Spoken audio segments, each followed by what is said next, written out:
말씀 선포하겠습니다. 오늘 말씀의 제목은 제자들에게 할 일을 분부하시다는 제목으로 말씀을 전하도록 하겠습니다. 오늘은 성령 강림 후 1주 영의 구원 푸뉴마 지상 명령에 관한 말씀입니다. 제자들에게 할 일을 분부하시다 복음을 통해 성령 강림 후 1주 첫 번째 주일에 교회와 성도들이 본질적으로 해야 할 일이 무엇인지를 가르쳐 주셨습니다. 16절 말씀해 보시면 11제자가 갈릴리에 가서 예수께서 지시하신 산에 이르러 라고 말씀하고 있습니다. 예수님의 제자는 총 몇 명이죠? 12명이죠. 근데 여기 11제자가 라고 되어 있습니다. 그러면 한 명이 빠졌죠? 누구죠? 가룟 유다가 빠졌다라고 그렇게 보시면 좋을 것 같고, 갈릴리에 가서라고 했습니다. 갈릴리라고 하는 것은 이스라엘의 북쪽에 있는 지방이다라고 보시면 좋을 것 같고, 그 지방 안에 뭐가 있냐면 바다가 있죠. 그래서 갈릴리 바다, 발릴리 호수에 가서 뭐 이렇게 보셔도 좋을 것 같습니다.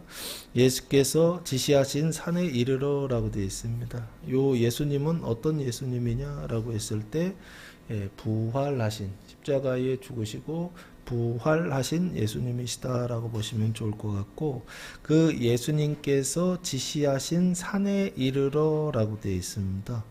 요 지시하신 산이라고 하는 것은 성경에서 찾아보니까 특정해서 어떤 장소다라고 나와 있는 것은 없습니다. 그래서 요 지시하신 산이라고 하는 것이 성경에 예수님 지시하신 것이 있는가라고 했을 때 비슷한 게 하나 있어요. 그래서 마태복음 28장 7절 말씀에 보시면 이런 말씀이 나와 있습니다. 여자들이 예수님 무덤에 새벽에 찾아갔을 때 천사가 나타나서 하는 말입니다. 7절, 또 빨리 가서 그의 제자들에게 이르되 그가 죽은 자 가운데서 살아나셨고 너희보다 먼저 어디로 가신다? 갈릴리로 가시나니 거기서 너희가 배우리라 하라. 보라, 내가 너희에게 일렀느니라 하거늘 이라고 되어 있습니다. 이게 지금 누가 하고 있는 얘기냐 했을 때 천사가 누구에게? 여자들에게 한 말입니다. 여기 보시면 너희보다 먼저 갈릴리로 가신다라고 말씀하고 있죠. 그래서 거기서 너희가 부활하신 주님을 배우리라, 볼 것이다 라고 천사가 지금 고지해 주고 있다라고 보시면 좋지 않을까 싶고요. 천사라고 하는 것이 뭐죠? 천사는 사자다라고 그렇게 보시면 좋을 것 같고, 하나님의 사자를 천사라 부르거든요. 그래서 이 천사가 한 얘기는 결국에 누가 한 얘기냐? 하나님이 하신 얘기요. 결국에 하나님이 예수님이시니까 예수님이 하셨다라고 보셔도 좋지 않을까 싶습니다. 그래서 예수께서 지시하신 산, 그러니까 예수님께서 천사들을 통하여 지시하셨다라고 보셔도 좋을 것 같고요.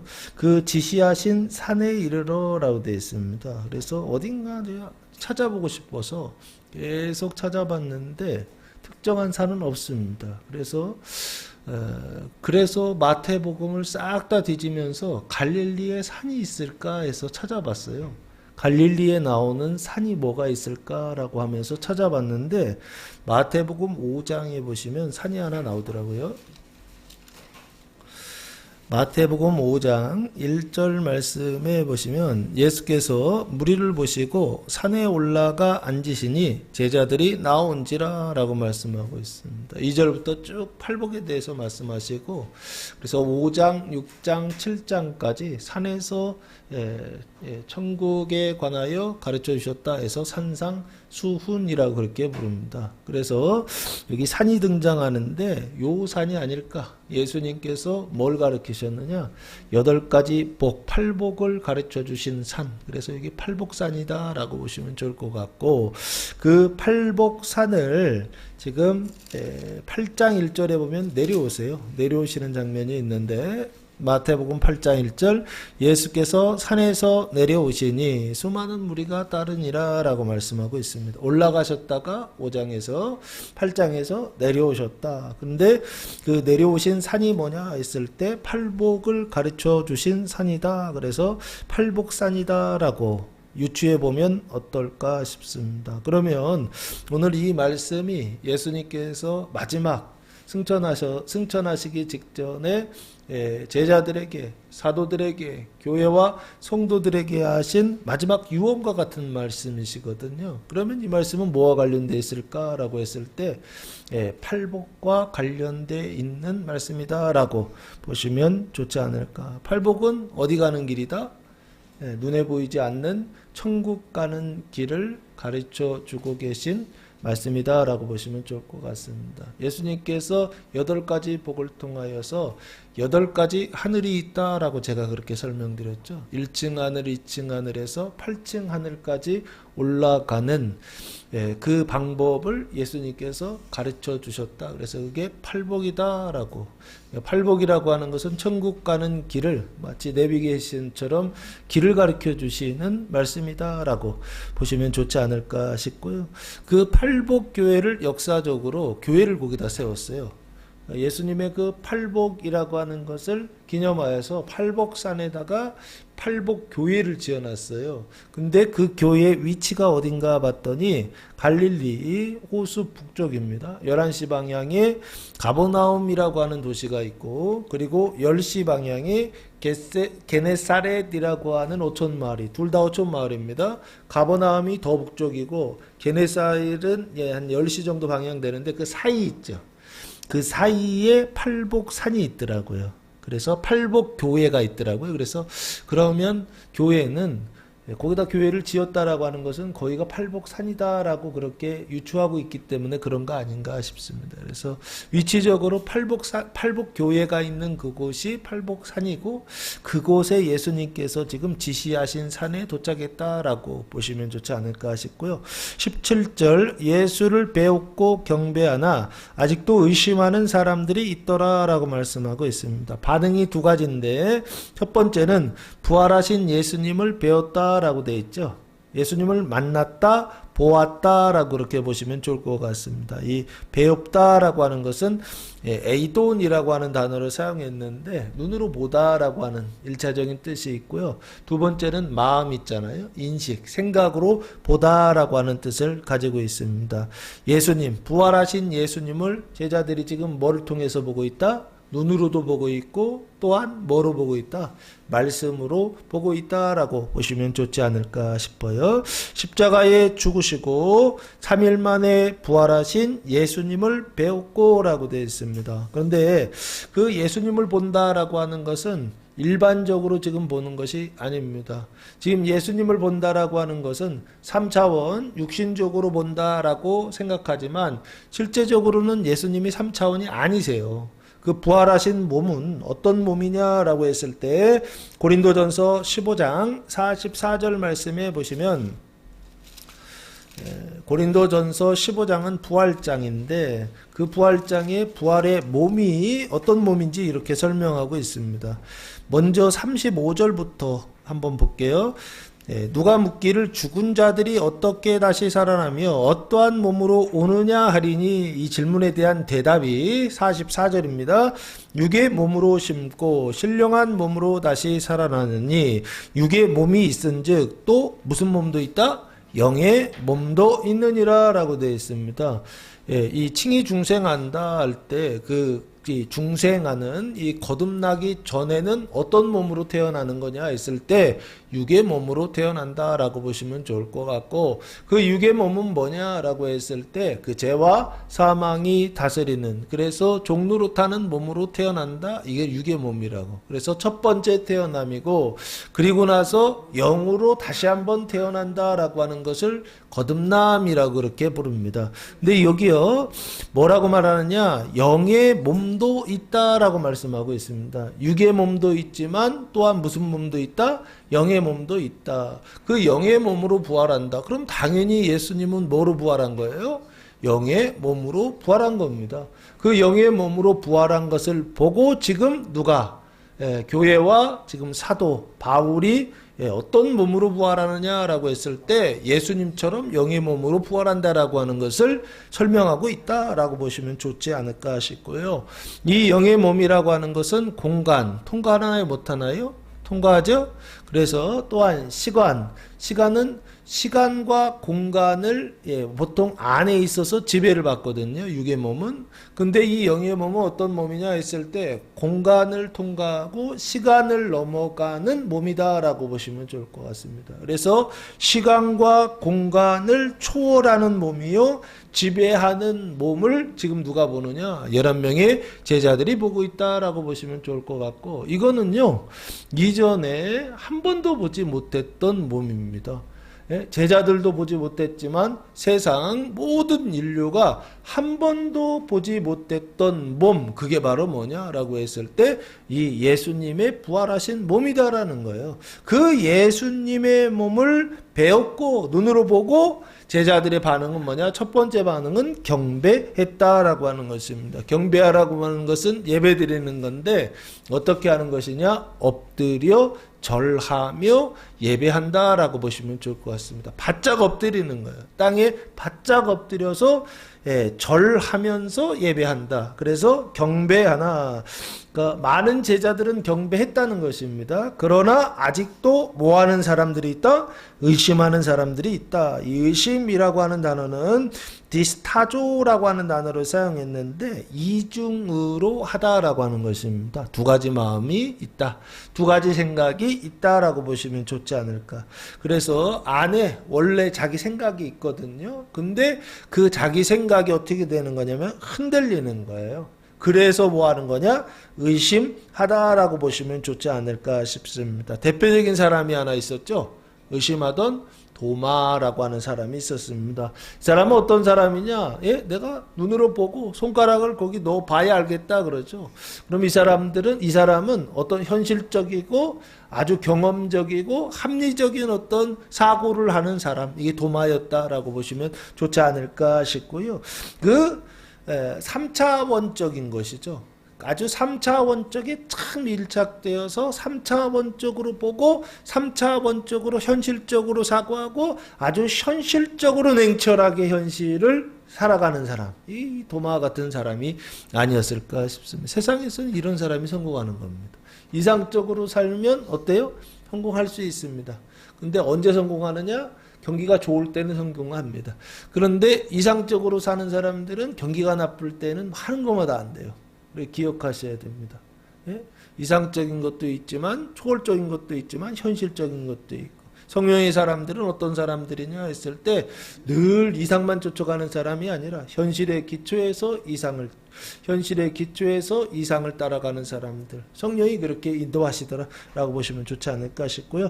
여기 의심하던 사람이 있더라라고 했을 때 의심이라고 하는 그 국어 사전의 의미는 뭐냐면 어떤 사실에 관하여 확신이 서지 않아 믿음과 불신 사이에 불확실한 정신의 상태에 있다라는 뜻을 가지고 있더라고요.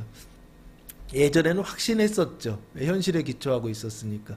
근데 지금 이거는 뭐예요?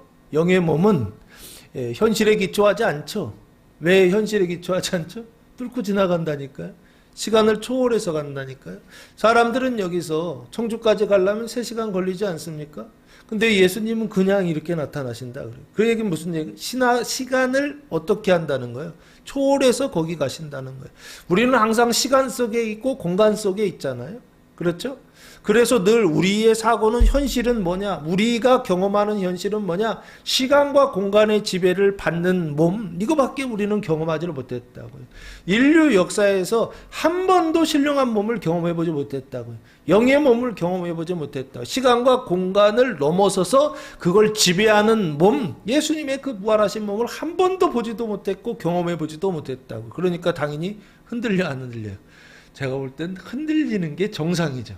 그리고 오히려 단단한 것보다 흔들리는 사람이 더 높은 단계의 신앙으로 올라가지 않을까 싶습니다. 의심하지만 그 의심은 어디에 기초하느냐 했을 때 3차원이 흔들리는 것이죠. 3차원적 인식, 현실적 인식이 흔들리는 것이죠. 그게 마치 지진과 같다라고 땅을 흔드시는, 육신을 흔드시는 하나님의 지진과 같다. 정신을 흔드시는 하나님의 지신과 같다. 그 영혼을 흔들어서 어디에 오게 하신다? 아버지 계신 그곳에 오게 하시는 하나님의 손길과 같다라고 보시면 좋지 않을까 싶습니다. 그래서 두 가지 태도가 있는데, 첫 번째는 경배하고, 그리고 아직도 의심하는, 두 번째는 의심하는 사람들도 있었다라고 하는 것입니다. 18절 말씀 보시면, 부활하신 예수께서 나와 말씀하여 이르시되라고 되어 있습니다. 예, 나왔다라고 하는 것은 가까이 접근했다라고 보시면 좋을 것 같고요. 말씀하셨다라고 하는 것은 이게 이제 마지막 말씀입니다. 예수님께서, 부활하신 주님께서 승천하시기 직전에 하신 마지막 말씀이에요. 근데 어디서 하셨느냐 하면 땅에서 하셨어요. 그래서 지상, 땅에서, 위에서, 지위상, 위에서 하신 명령, 예수님의 말씀, 명령, 세계명은 딱 요 뒤에 18절 이후에 나오는 말씀이다 그랬습니다. 그래서 예수님의 말씀 중에 공생의 기간 하신 많은 말씀들이 있었지만, 이 마지막 말씀은 가장 중요한 말씀이겠다라고 생각하겠죠.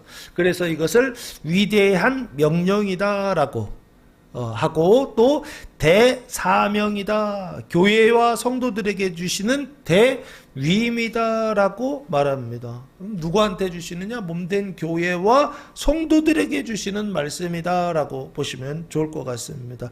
내용은 하늘과 땅의 모든 권세를 내게 주셨으니라고 말씀하고 있습니다. 그러면은 하늘의 권세가 있고, 권세가 둘이죠. 땅의 권세가 있다. 그래서 하늘의 권세, 땅의 권세를 나한테 주셨다라고 예수님 말씀하시죠. 그러면 하늘과 땅의 권세를 지금 나한테 주시는 거죠. 예수님이 십자가에 달려 죽으시고 부활하신 이후에 예수님이 이 권세를 받으신 거잖아요. 그럼 그 전에는요, 하늘과 땅의 권세가 있었다 없었다? 없었다라고 보시면 좋지 않을까. 그럼 그건 누구한테 주신 거예요? 예수님한테 주신 것처럼 또한 그 죄와 사망을 통해서 세상을 다스리라고 그 권세를 주신 것이죠. 이해되십니까? 하나님이 다른 어떤 존재에게 주셨겠죠.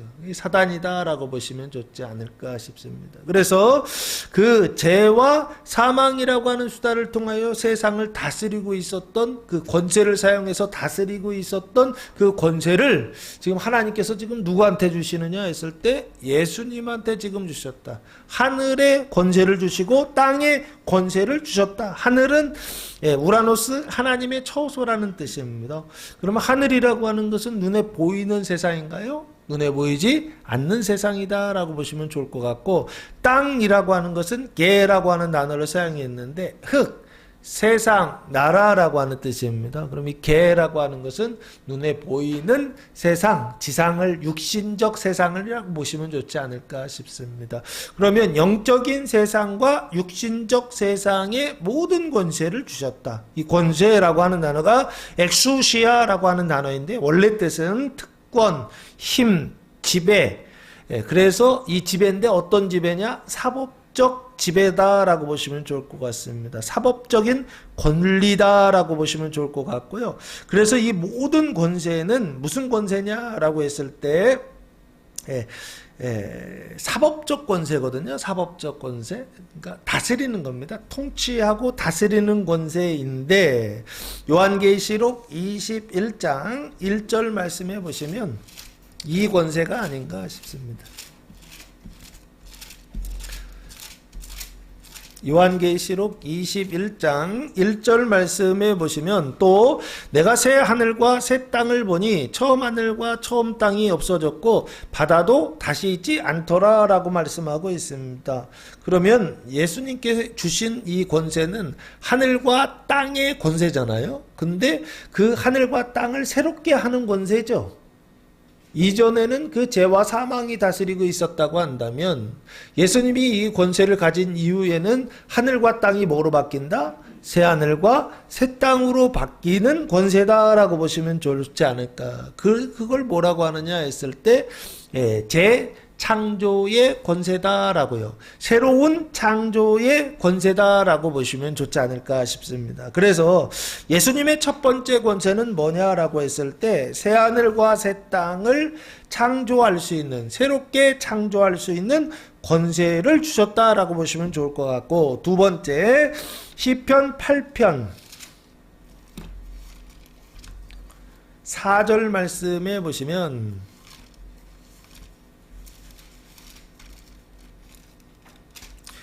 시편 8편 4절에서 8절까지 말씀인데요. 사람이 무엇이기에 주께서 그를 생각하시며 인자가 무엇이기에 주께서 그를 돌보시나이까. 그를, 인자입니다. 하나님보다 조금 못하게 하시고 영화와 존귀로 관을 씌우셨나이다. 면류관을 씌워주셨다는 것입니다.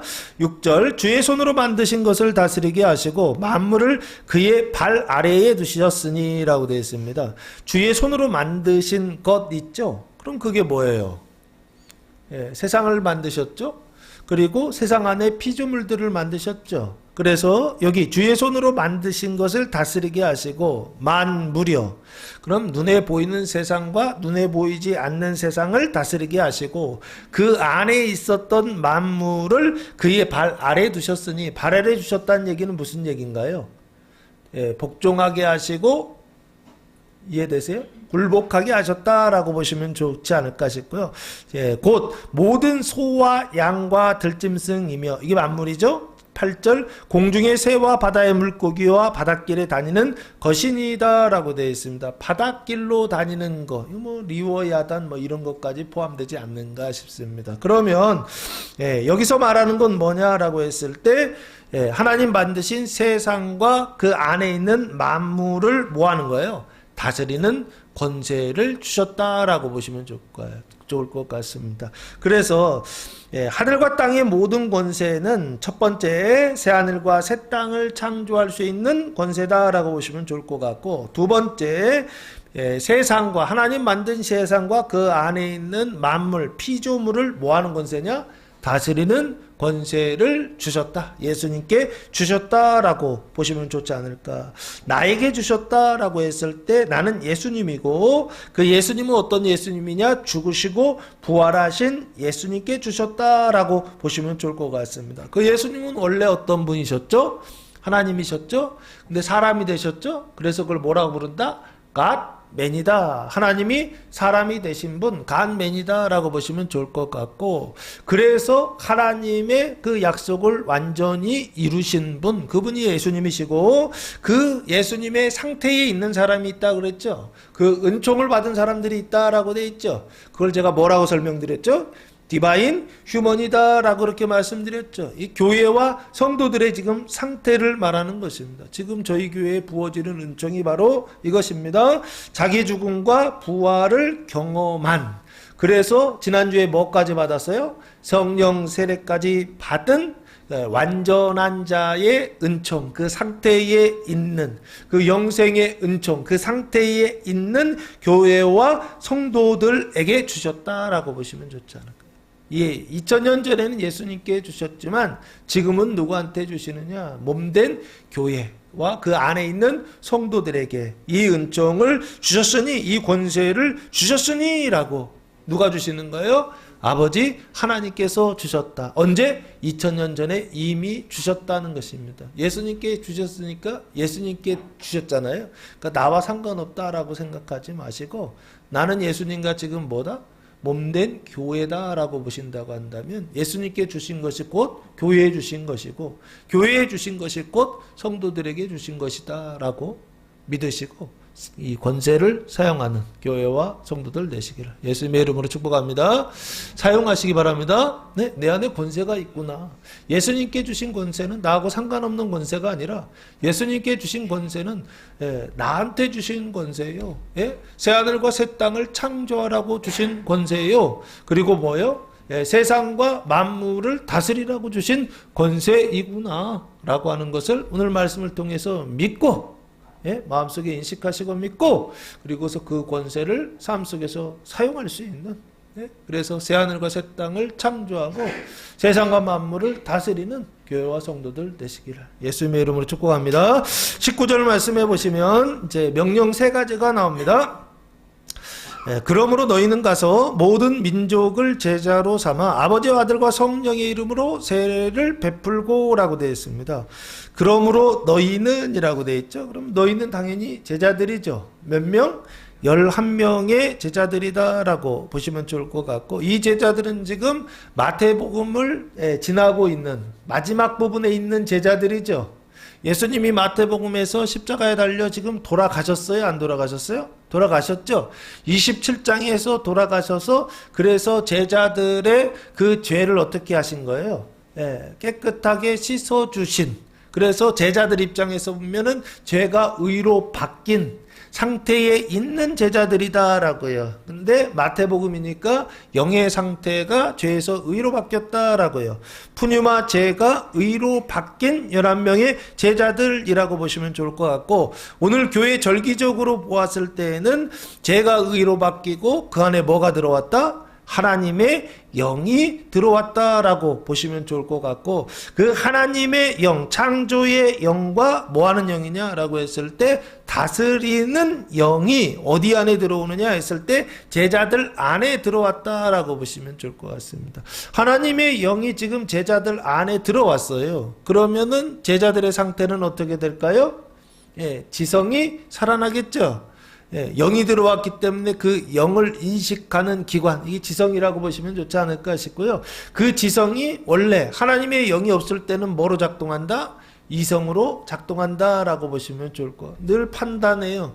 이성을 가지고 다른 사람들을 판단해요. 그 옳고 그름을 판단해요. 윤리와 도덕을 판단해요. 그런데 하나님의 영이 없는 상태로 판단합니다. 그럼 하나님의 영이 성령이니까 하나님의 영이 없어. 그럼 여기 안에 뭐가 있는 거냐 했을 때 악령이 있다라고 보시면 좋을 것 같고, 악령의 상태 속에서 옳고 그름을 판단해. 그러면 그거는 맞다 틀리다? 무조건 틀리다.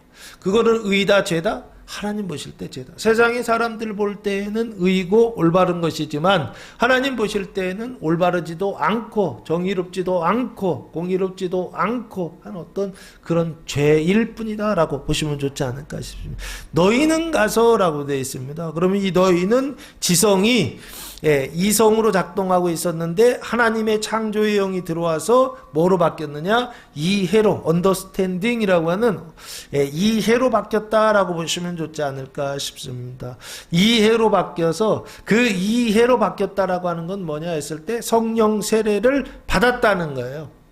이성이 이해가 된다라고요. 이성적으로 볼 때는 저거 나쁜 놈이거든요.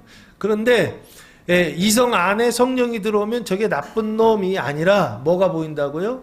저 사람도 나와 같이 이렇게 종노릇하고 있는 사람이구나. 나도 불쌍하지만 저 사람도 불쌍하구나 라고 하는 마음이 들어요.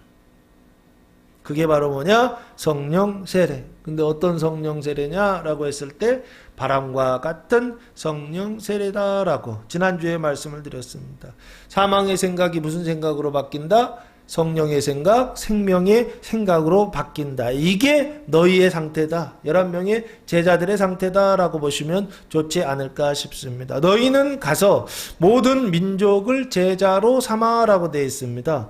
그 가서라고 되어 있죠. 제자들에게 가라라고 하는 것입니다. 가는데 가다라고 하는 단어가 횡단하다, 여행하다라고 하는 것입니다. 가까이 가다 이런 뜻도 있지만 멀리 다른 나라까지 가라라고 보시면 좋지 않을까. 모든 민족을 뭐로 삼아라? 제자로 삼아라고 되어 있습니다. 모든 민족이라고 할 때 민족이라는 단어는 에드노스라고 하는 단어를 사용했는데 원래 뜻은 외국 사람입니다. 그래서 이런 사람을 뭐라고 부르냐면 이방인이라고 불러죠. 그러면 모든 이방인들을 뭐로 삼아라? 제자로 삼아라 라고 되어 있습니다. 이방인들은 성경이 있어요? 없어요? 없다라고 보시면 좋을 것 같고, 당연히 그럼 믿음이 있어요? 없어요? 구원받는 믿음은 없어요. 그러니까 다른 종교 있잖아요. 다른 신앙이라고 하는 것은 가질 수 있겠죠? 그런데 여기 하나님을 믿는 구원받는 믿음은 있다 없다? 없다라고 보시면 좋을 것 같고, 그럼 당연히 교회도 있다 없다? 없다. 그래서 성경도 믿음도 교회도 없는 이방인들을 뭐로 삼아라? 제자로 삼아라. 삼무죠? 세 가지 무. 없는 사람들을 제자로 삼아라. 제자로 만들라라고 하는 것입니다. 자기 제자로 삼아라라고 하는 것은 어떻게 하는 거예요? 아니었는데, 이전에는 아니었는데 이제는 내 제자로 이렇게 여기라라고 하는 것이죠. 내 제자로 만들라라고 하는 것입니다. 그 제자로 만든다라고 하는 것은 첫 번째 가야 됩니다. 그리고 두 번째는요, 만나야 됩니다. 그리고 세 번째는요, 대화를 해야 되죠. 그래서 전해야 됩니다. 그래서 뭘 시키는 거냐라고 했을 때 교회 안에 등록시켜라 라고 보시면 좋지 않을까 싶습니다. 그래서 제자를 만든다라고 하는 것은 누구의 제자를 만드는 거냐라고 했을 때 눈으로 볼 때는 사도의 제자를 만드는 것 같지만 실제로는 예수의 제자를 만들어라 라고 예수님 말씀하시는 것이고, 그 예수의 제자를 만들어라 라고 하는 것은 최종 목표가 뭐냐, 요한복음 13장 35절 말씀해 보시면 이게 예수님의 제자다라고 예수님 말씀하고 있습니다. 요한복음 13장 35절 말씀해 보시면 너희가 서로 사랑하면 이로써 모든 사람이 너희가 뭐인 줄, 내 제자인 줄 알리라 라고 되어 있습니다. 그러면 예수님의 제자는 뭐하는 사람들이다? 서로 사랑하는 사람들이다 라고 보시면 좋지 않을까 싶습니다. 첫 번째, 가서 모든 민족을 뭐 삼아라? 제자 삼아라 라고 말씀하고 있습니다. 가서 만나서 대화하면서 뭐하라?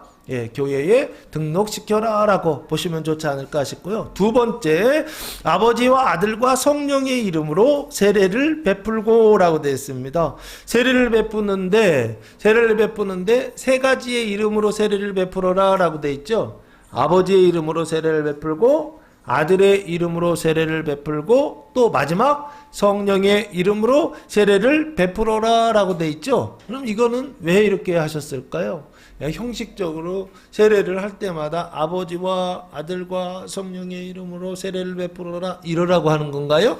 아닙니다. 세례를 베풀어라 라고 하는 것은 뭐냐 했을 때 밥티조라고 하는 단어를 사용했는데 원래 뜻은 물로 휩쓸다 라는 뜻이고요. 물로 휩쓴다는 것은 뭐냐 했을 때 완전히 적게 하다는 뜻입니다. 그럼 완전히 적으려면 어떻게 되는 거예요? 물속에 들어갔다 나온다 라고 보시면 좋지 않을까 싶고요. 그냥 들어갔다 나오면 위험하니까 보통은 이렇게 받쳐가지고서 들어갔다 나오기 이렇게 하더라고요. 자, 그래서 세례를 베풀라 라고 하는 것은 뭐냐 했을 때 표징이다 라고 보시면 좋지 않을까. 마태복음 3장 2절 말씀해 보시면 세례는 이런 표징입니다. 마태복음 3장 2절 말씀해 보시면 세례 요한이 전파합니다. 회개하라, 천국이 가까이 왔느니라 라고 되어 있습니다. 세례 요한이 회개의 세례를 베풀죠. 그래서 지금 회개하라, 천국이 가까이 왔다라고 하는 것은 결국에 뭐냐라고 했을 때 회개의 하나님의 회개의 세례를 지금 이야기하고 있구나. 조금 더 구체적으로 마가복음 1장 4절 말씀해 보시면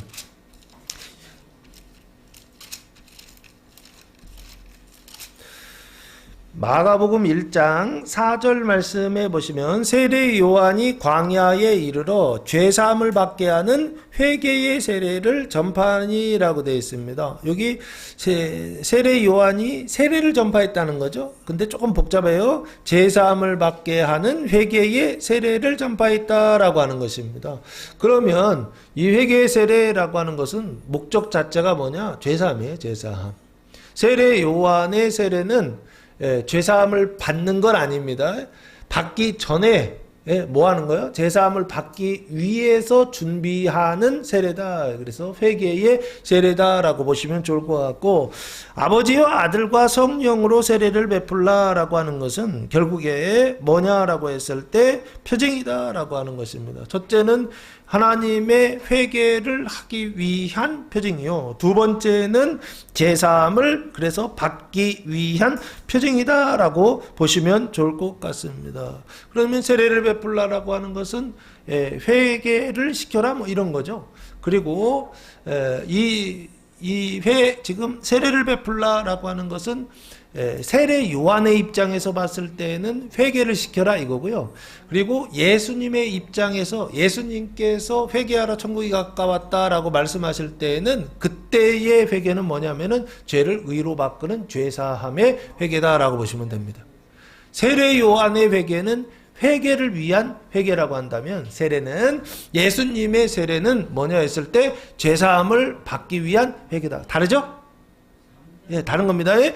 그래서 여기 보시면 아버지와 아들과 성령의 이름으로 세례를 베풀어라 라고 하는 것은 제가 볼 때 수단입니다. 그리고 이게 방법입니다. 근데 첫 번째는 아버지의 이름으로 하죠. 아버지는 뭐냐? 옛 계명을 얘기하고 하나님을 얘기합니다. 구약을 얘기하고, 그리고 아들은 뭐냐라고 했을 때 성자 예수님을 얘기하고, 아들의 이름으로 세례를 베푼다라고 하는 것은 새 계명을 이야기하고, 이게 어디 기록되어 있느냐? 신약에 기록되어 있습니다.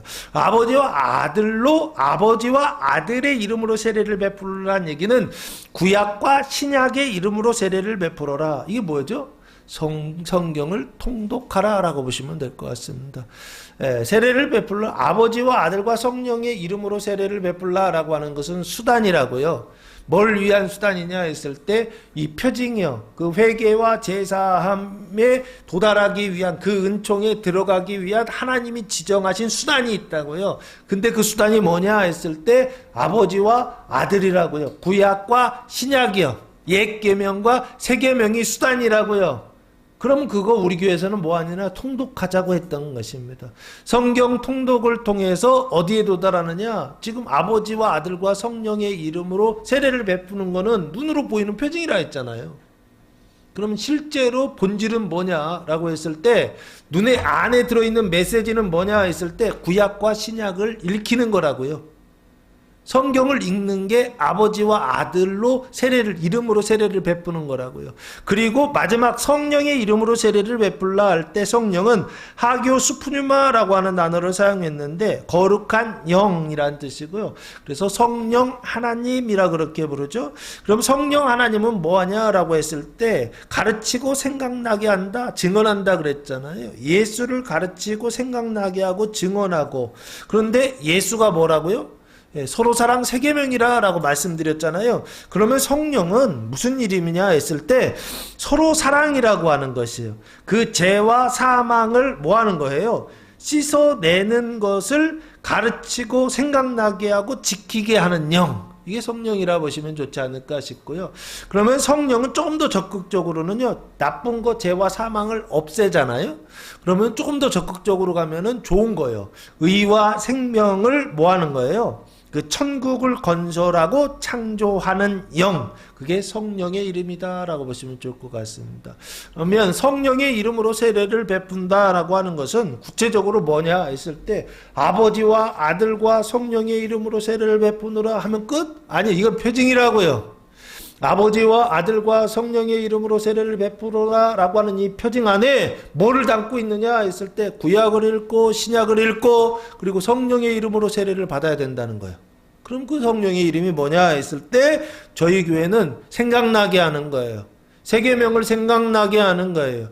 옛 계명을 생각나게 하는 거예요. 육신의 법을 생각나게 하는 것입니다. 영혼의 법을 생각나게 하는 것이요. 저희 교회에서 언제 생각나게 하죠? 1대1 할 때 생각나게 한다라고 보시면 좋지 않을까 싶습니다. 이해되세요? 성령의 이름으로 세례를 받는다라고 하는 것이 구체적으로 뭘 의미하느냐라고 했을 때 저희 교회는 1대1 할 때 그 일을 하고 있더라고요. 1대1 하면서 1대1로 뭐 하느냐 했을 때 그 상태요, 구약이요, 그 죄와 상태를 점검하게 하고, 그리고 조금 더 나가면 그 의와 생명이 건설되게 하는 일들이요. 그래서 어떻게 하느냐, 나중에 어른이 되면 서로 사랑하는 새 계명을 실천하는 어떤 데까지 쭉 인도해 가는 어떤 일들이요. 이 일들을 어디에서 하는가 봤더니 1대1 하는 사역에서 하고 있더라고요. 그래서 여기 성령의 이름으로 세례를 베푼다라고 하는 것은 이 신앙을 점검하는 어떤 1대1 사역이요. 저희 교회에서는 그렇게 한다는 것입니다. 그래서 이름으로 세례를 베푼다는 것은 첫째, 구약과 신약을 읽고 성경을 통독하고, 두 번째, 성령의 이름으로 세례를 베푼다. 1대1을 한다라고 그렇게 보시면 좋지 않을까. 그래서 구약과 신약을 읽고 그리고서 1대1을 하면서 세례를 베풀 때가 언제냐 했을 때 그러니까 회개의 은총이 부어지고 죄사함의 은총이 부어지는 때가 있어요.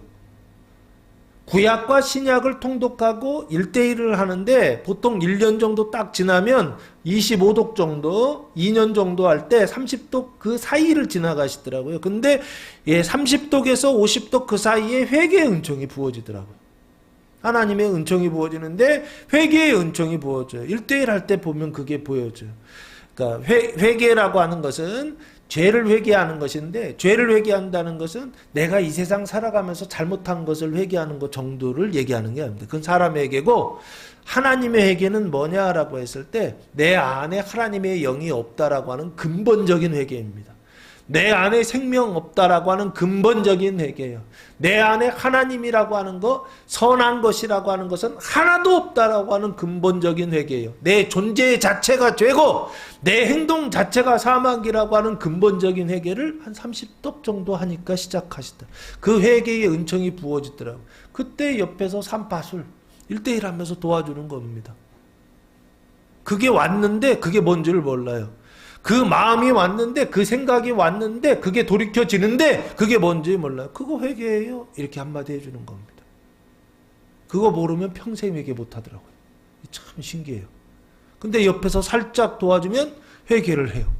그리고 회개가 시작돼요. 그래서 회개의 열매들이 맺혀지기 시작하더라는 것입니다. 아버지와 아들과 성령의 이름으로 세례를 베푼다라고 하는 것은 결국에 뭐냐? 표징이다라고요. 회개의 은총을 받고 죄사함의 은총을 받기 위한 표징인데, 실제적으로는 어떻게 되는 거냐 했을 때 구약과 신약을 통독하고, 그리고 현실에서 1대1이요. 믿음이 강한 자들과 1대1을 하는 것이요. 그 완전의 은총까지, 영생의 은총까지 들어간 사람들과 1대1 하는 그 신앙의 점검을 통해서 결국에는 어디에 들어가느냐? 회개의 은총 속에 들어가고, 그리고 죄사함의 은총 속에 들어가더라라고 하는 것입니다. 그러면 그 회개의 은총 속에 들어간다라고 하는 것은 뭐냐 했을 때, 세례를 베풀라는 얘기는 죄를 의로 바꾸라는 것입니다. 그래서 칭의, 죄사함을 받게 하라라고 보시면 좋지 않을까. 이게 육신적으로는 뭐와 같으냐? 엄마가 이 뱃속에, 엄마가 이 자궁 속에 아기를 갖는 것과 똑같은 것입니다. 칭의하라라고 하는 것은, 세례를 베풀어라라고 하는 건 칭의하라는 얘기고요. 칭의하라라고 하는 것은 뭐냐 했을 때 여기에 교회의 교회라고 하는 엄마의 그 자궁에 뭐를요? 영혼을 잉태시켜라 라고 그렇게 보시면 좋지 않을까 싶습니다. 그리고 세 번째 마지막이요. 20절, 내가 너희에게 분부한 모든 것을 가르쳐 지키게 하라라고 그렇게 말씀하고 있습니다.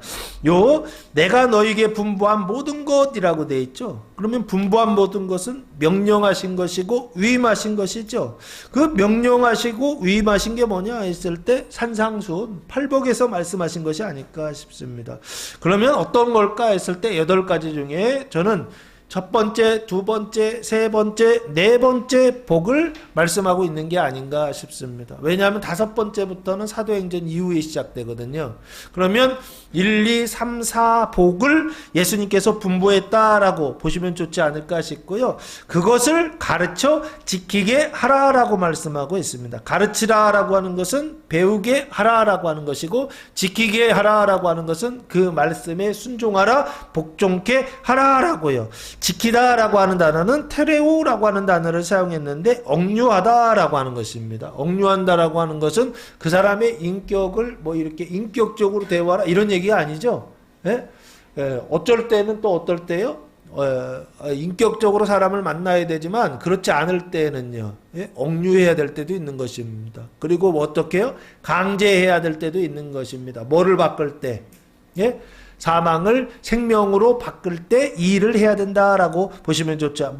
분부한 모든 것을 가르쳐 지키게 하라라고 그렇게 말씀하고 있습니다. 그러면 이 사람들의 어떤 상태냐? 죄와 사망의 상태는 죄의 상태는 해결이 됐습니다. 그러나 사망의 상태를 해결하지 못한 사람들이요, 가르쳐 지키게 하라라고 보시면 좋지 않을까 싶고요. 그래서 칭의, 제사함은 받았으나 중생, 성화의 과정은 시작하지 못한 사람들이요, 중생하게 하고, 그리고 거룩하게 하고, 완전에 도달하게 하라라고 보시면 좋지 않을까. 이때 억류가 있고 이때 강제가 있다라고 보시면 좋을 것 같습니다. 그러면 분부한 모든 것을 가르쳐 지키게 하라라고 하는 것은 결국에 중생하게 하라, 거룩하게 하라, 완전하게 하라, 2복과 3복과 4복을 지금 말씀하고 있고, 사망을 생명으로 바꾸란 얘기입니다. 그럼 이걸 한마디 한마디로 얘기하면 감리교에서는 성화하게 하라는 얘기고, 이 영적으로 양육하라라고 하는, 아기를 낳아서 그래서 어떻게 해요? 먹이고, 그리고 어떻게 잘 자랄 수 있도록 양육하라라고 그렇게 보시면 좋지 않을까 싶습니다. 볼지어다 세상 끝날까지 너희와 함께 있으리라 하시니라 라고 말씀하고 있습니다. 생명으로 양육한다는 것은 뭐냐라고 했을 때 창세기 1장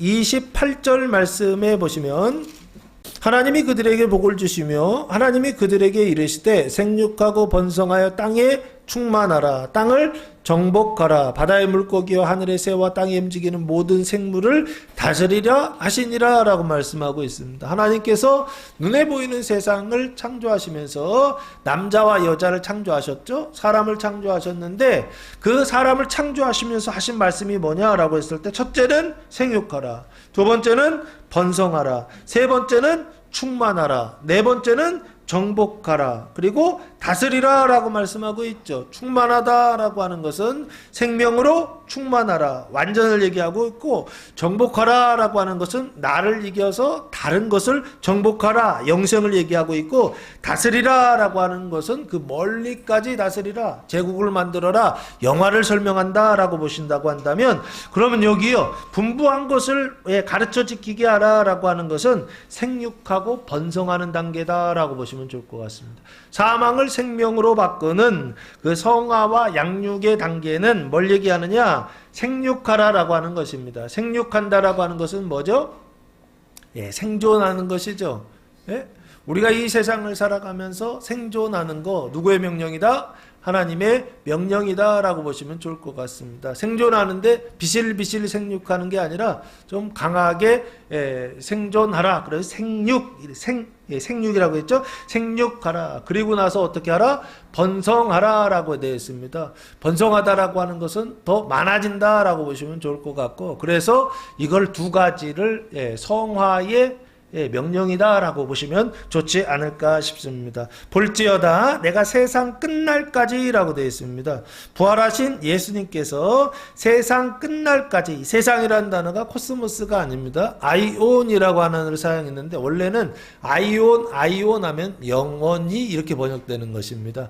보통은 시대라고 하는 뜻으로 가지고 있는데 요 아이온이라고 하는 단어를 세상이라고 그렇게 번역했습니다. 그럼 세상 끝날이라고 하는 것은 뭘 얘기하느냐라고 했을 때 이렇게 보시면 좋지 않을까. 죄가 완전히 끝나고 그리고 사망이 완전히 끝나는 날까지 이렇게 보시면 좋지 않을까. 아까 명령에서 회개시켜라 라고 되어 있고, 죄사함을 받게 하라 라고 되어 있고, 죄를 의로 바꾸고 사망을 생명으로 바꿔라 라고 되어 있잖아요. 그게 끝나는 날까지 라고 보시면 좋을 것 같습니다. 그래서 칭의의 은총이 어디의 은총까지? 완전의 은총까지. 그래서 믿음이 약한 자녀의 믿음에서 믿음이 강한 청년의 믿음까지 어떻게 해요? 자랄 수 있을 그때까지 너희와 어떻게 한다? 항상 함께 있으리라 라고 되어 있습니다. 그러면 너희는 누구예요? 서로 사랑하는 너희, 제자들을 얘기하고, 너희는 누구입니까?